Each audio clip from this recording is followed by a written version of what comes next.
Bismillahirrahmanirrahim. Assalamualaikum warahmatullahi wabarakatuh. Waalaikumsalam warahmatullahi wabarakatuh. Ya, baik. Bagaimana kabarnya hari ini anak-anak? Alhamdulillah ya.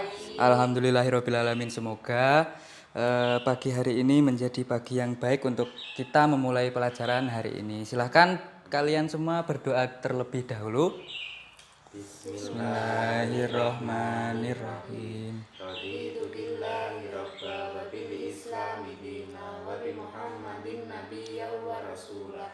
Rabbi zidni ilma warzuqni fahma waj'alni minas sholihin. Amin ya rabbal alamin. Alhamdulillahirabbil alamin. Langsung saja kita mulai pembelajaran pada pagi hari ini ya. Langsung saja. Oh iya, untuk materi yang kemarin yaitu materi mengenai tentang kisah mulai dari lahirnya Nabi Muhammad, mulai dari besarnya Nabi Muhammad, bagaimana pendidikan dan juga semuanya tentang awal dari diangkatnya mulai menjadi kenabian. Ya, itu kemarin sudah saya berikan tugas untuk mengerjakan materi LKS halaman 46. Apakah sudah dikerjakan?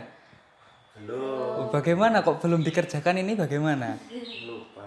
Oh lupa. Wah ya sudah, kalau begitu kita sambung lagi untuk untuk dilanjutkan minggu depan ya.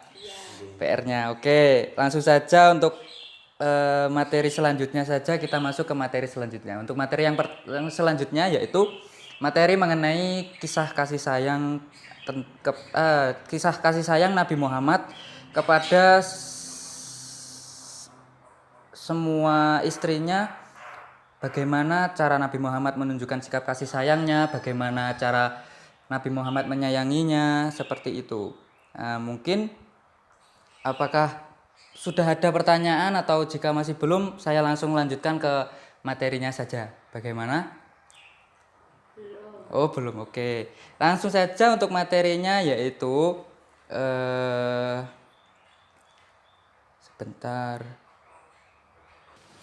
Ya baik, langsung saja ya, saya jelaskan sedikit secara singkat bagaimana kisah kasih sayang yang diberikan oleh Rasulullah Shallallahu Alaihi Wasallam kepada istri-istrinya, yaitu ada 6 sikap. Contohnya yang pertama, pada saat ketika mandi bersama, Rasulullah juga sering memanjakan Aisyah dengan mandi bersama, dan juga selalu Rasulullah itu memperlakukannya istrinya itu secara istimewa. Bahkan sampai mandi itu semua badannya itu dibersihkan oleh Rasulullah, dan juga saat istrinya hendak mengambil air di area yang sangat jauh itu, Rasulullah tidak membiarkan hal itu terjadi. Jadi Rasulullah itu mengambil air dari jauh lalu memberikannya kepada Aisyah, seperti yang dikatakan oleh Rasulullah, yaitu dahulu waktu aku mandi junub bersama Rasulullah dari satu bejana di mana tangan kami saling bergantian mengambil air di dalamnya, sedangkan tangan kami saling bertemu ataupun bersentuhan. Nah, bagaimana kalau menurut kalian, ya kan? Kurang romantis apa Rasulullah itu ya? Nah, lanjut untuk yang kasih sayang kedua, yaitu ketika makan dan minum bekas istri dari Aisyah contohnya. Nah, Rasulullah juga tidak pernah merasa kotor saat hendak memakan atau meminum bekas dari makanan ataupun dan minuman dari istrinya. Terkadang perhatian dan rasa cintanya Rasulullah itu tidak dipungkiri dari makanan dan juga minuman bekas sisa dari istrinya juga, seperti yang dikatakan hadis riwayat Ahmad, yaitu terkadang Rasulullah disuguhkan sebuah wadah air kepadanya, kemudian aku minum dari wadah itu sedangkan aku dalam keadaan haid. Lantas Rasulullah mengambil wadah tersebut dan meletakkan mulutnya di bekas tempat minumku. Terkadang aku juga mengambil tulang yang ada sedikit dagingnya, sisa dari yang dimakan oleh Aisyah. Nah, seperti itu.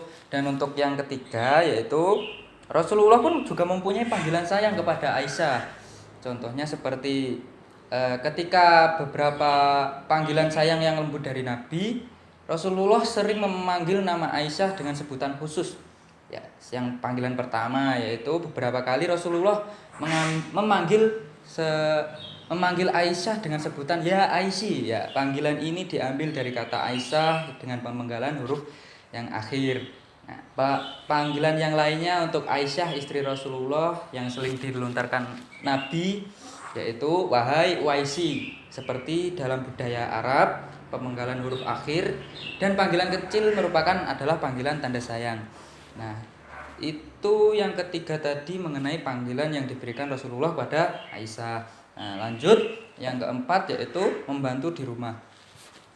Rasulullah juga sering membantu Aisyah saat di rumah, entah itu membersihkan rumah atau menata rumah. Semuanya itu Rasulullah sering membantu Aisyah. Seperti contoh menyapu halaman, mencuci piring, hingga mengerjakan hal-hal sederhana untuk membantu istri Nabi Muhammad meringankan beban yang diberikan kepada Aisyah. Nah, Aisyah pun menjawab, beliau melakukan seperti apa yang dilakukan oleh salah seorang dari kalian jika sedang membantu istrinya, yaitu ia memperbaiki sandalnya, menjahit bajunya, dan mengangkat air dari ember. Nah, yang kelima yaitu selalu ada untuk istri. Diceritakan pula oleh Aisyah, istri dari Rasulullah, Nabi merupakan suami yang selalu ada untuknya. Meski sibuk berperang atau melakukan pekerjaan lain, Rasulullah juga selalu berusaha untuk selalu ada dimanapun kesibukannya Rasulullah. Dikatakan dari Aisyah, Nabi adalah orang yang paling lembut dan banyak menemani istrinya yang sedang mengadu atau sakit. Nah, lanjut yang terakhir yaitu yang bisa dijadikan sebagai kita seorang laki-laki jika ingin menyayangi istrinya, yaitu sering bersandar di pangkuan istri. Nah, Rasulullah sering bersandar di pangkuan Aisyah ketika sedang lelah. Setelah pergi berperang, Rasulullah langsung mendatangi Aisyah hanya untuk apa? Hanya untuk tidur, hanya untuk menyandarkan kepalanya kepada Aisyah untuk sekedar melepas penat yang ada di tubuh Rasulullah sambil membaca Al-Quran dan sambil bersandar di atas pangkuan Aisyah walaupun istrinya sedang haid. Nah, mungkin itulah tadi beberapa contoh kasih sayang yang diberikan Rasulullah kepada Aisyah, ya, seperti itu. Banyak sekali dari yang dicontohkan oleh Nabi kepada Aisyah bagaimana cara menyayangi istri kita. Nah, jadi kita sebagai seorang laki-laki itu jika sudah mempunyai istri, kita wajib sekali untuk menyayangi seorang istri dengan selembut hatinya, dan juga tidak boleh sampai ada melakukan kekerasan sedikit pun, karena sekalipun membentak seorang istri sama saja menancapkan semua jahitan dan jarum pada tubuh di dalam istri tersebut. Banyak sekali di zaman sekarang ini seorang suami yang tega melakukan tindakan KDRT, seperti contoh yang viral-viral kemarin, kalian semua sudah tahu kan? Ya, seperti itu. Nah, itu tidak boleh. Jadi kita harus selalu saling menyayangi istrinya, dan juga istrinya juga harus selalu patuh kepada suaminya apapun apa yang diperintahkan selagi itu bukan kejahatan. Nah, begitu. Apakah mungkin dari anak-anak sudah paham mengenai materi bab ketiga ini? Jika ada yang mungkin kalian belum paham, bisa bertanya, silahkan untuk berdiskusi terlebih dahulu. Mungkin ada yang belum paham, begitu silahkan untuk didiskusikan, ya.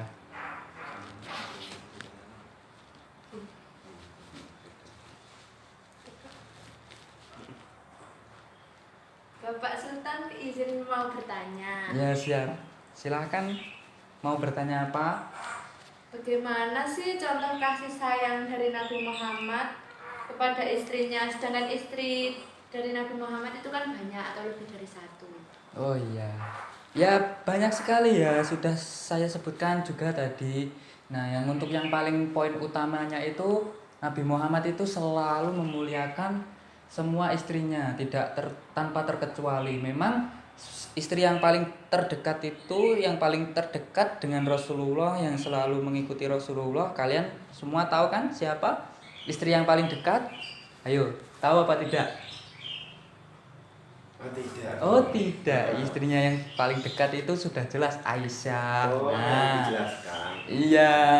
Nah, maka dari itu banyak kan istrinya yang paling dekat Aisyah, yang sering kelihatan Aisyah, tetapi Rasulullah tidak pernah mengurangi rasa kasih sayangnya kepada istrinya yang lain. Semua juga dikasih sayangi. Cuma yang kelihatan di dalam hadis ataupun Al-Qur'an yang dijelaskan selalu yang ada Aisyah, karena juga Aisyah juga sudah diterangkan, soalnya Aisyah itu sudah dari kecil sudah mengidolakan Nabi, sehingga yang paling disorot adalah Aisyah. Ya, seperti itu. Rasulullah tidak pernah tidak adil, selalu adil. Jadi tidak selalu adil saat memuliakan istrinya, entah itu Aisyah, entah itu yang lainnya. Kalian mungkin sudah tahu kan beberapa istri Nabi Muhammad yang lainnya juga. Nah, jadi intinya bagaimana caranya, yaitu kalau dari Rasulullah sudah mengajarkan, yaitu dengan cara adil, tidak boleh membeda-bedakan, jadi selalu memberikan semuanya, jadi tidak boleh tidak adil seperti itu.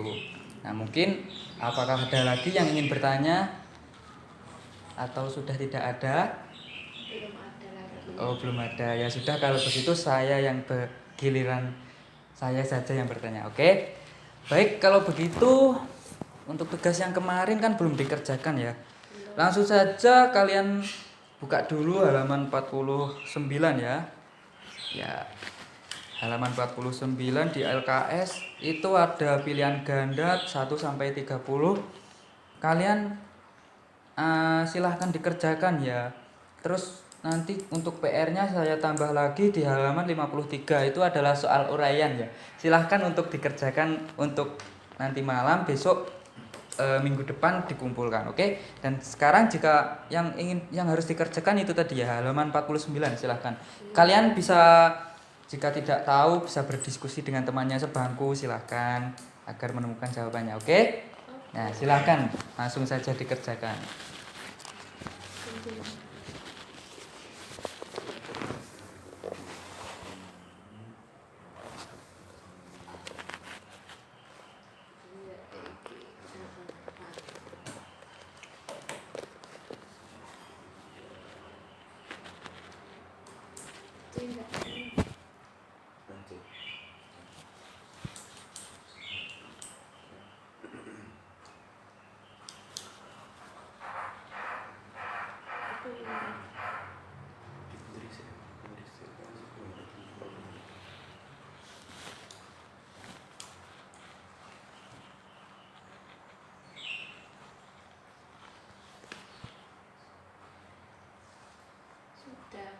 Oh sudah. Pak, ya. Ya sudah kalau begitu. Oh cepat sekali. Baik, bagus kalau sudah selesai ya. Nah setelah itu nanti dikumpulkan kepada satu anak ya. Nanti dibawa ke ruangan saya ya kalau begitu. Sudah selesai semua kan anak-anak? Oke, alhamdulillah sudah selesai. Nah setelah itu ini mungkin sudah waktunya istirahat ya ini ya. Sudah jam 12, waktunya sholat dulu. Apakah ada yang ingin bertanya lagi, atau jika sudah tidak ada, semua tugasnya sudah selesai kan? Jangan lupa ya dikumpulkan ya, dijadikan satu semua. Terus nanti dibawa ke ruangan saya siapa gitu, oke? Oke, baik kalau begitu mungkin pembelajaran kita hari ini sudah selesai, jadi cukup sampai kali ini saja. Kita lanjut di minggu yang ke depan lagi, pekan depan, materi yang selanjutnya. Baik, terima kasih sudah mendengarkan, sudah menyimak semuanya. Saya akhiri sekarang kalau begitu. Wabillahi taufik wal hidayah. Assalamualaikum waalaikumsalam warahmatullahi wabarakatuh. Waalaikumsalam warahmatullahi wabarakatuh. Terima kasih Bapak.